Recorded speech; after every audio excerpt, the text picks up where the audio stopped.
Anya grew up in Moscow, surrounded by people who believed love was a luxury, not a promise. She watched her parents fight until they no longer spoke. By the time she reached adulthood, she decided that love was nothing but a temporary emotion that died quickly.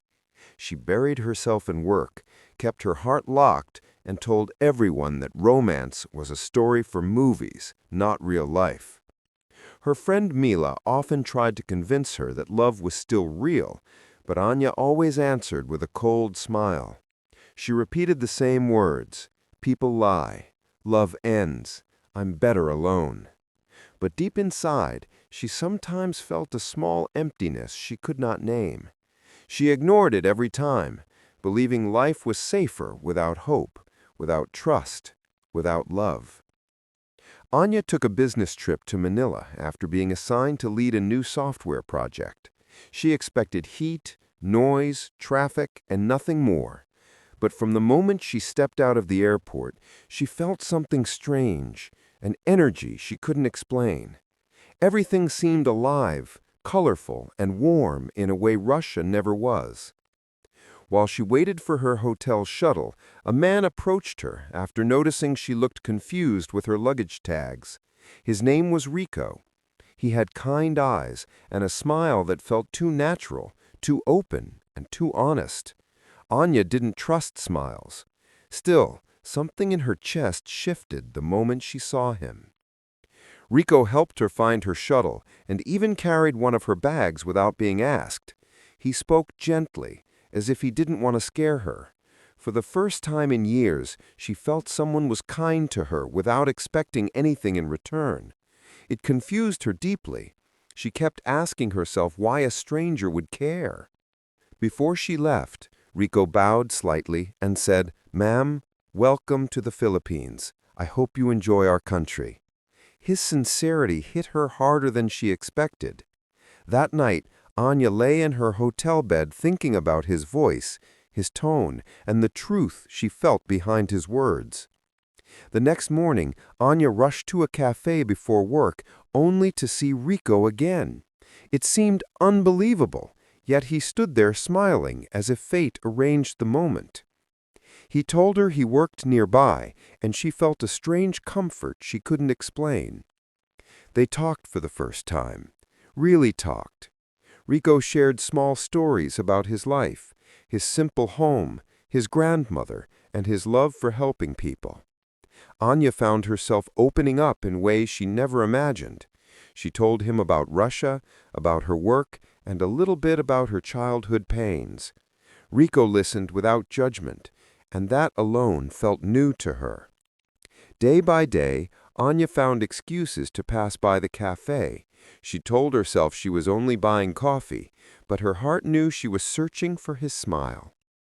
Rico never flirted, never rushed, never made her uncomfortable. He simply treated her with respect and genuine interest.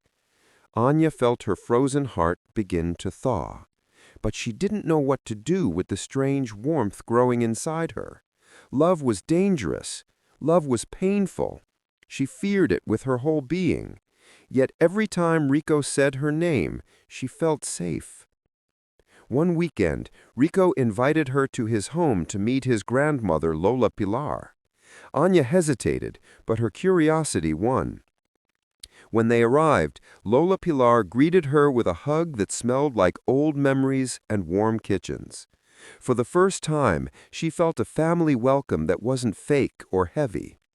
Lola Pilar cooked for her and told stories about Philippine traditions, faith, and love. She watched Rico and Anya closely, noticing the silent spark between them. With a soft smile, she whispered to Anya, "Some hearts just need the right hands to heal." While Anya tried to embrace this new warmth, her mind fought against it. Mila called her from Russia, reminding her to stay focused and avoid distractions. Mila worried that Anya might get hurt again, and her voice brought back memories Anya wanted to forget, memories of betrayal, broken promises, and loneliness. That night, Anya cried for the first time in years. She realized she wasn't just afraid of love, she was afraid of losing the feeling of being cared for. She feared Rico would one day change, lie, or disappear like everyone before him. When Anya opened up to Rico about her fears, he didn't laugh or dismiss her. Instead, he held her trembling hands gently and told her something she never expected. "I won't force your heart. I will just stay as long as you allow me." His calmness broke her last defenses. Rico's honesty made Anya realize love didn't always arrive loudly. Sometimes it came quietly, patiently, and faithfully. She felt something shift inside, something she could no longer deny. One rainy afternoon, Anya slipped on a wet road near her hotel, and Rico rushed to her side by pure coincidence. He held her tightly, shielding her from the rain. When she looked into his eyes, she saw no lies, no games, no hidden intentions, only care.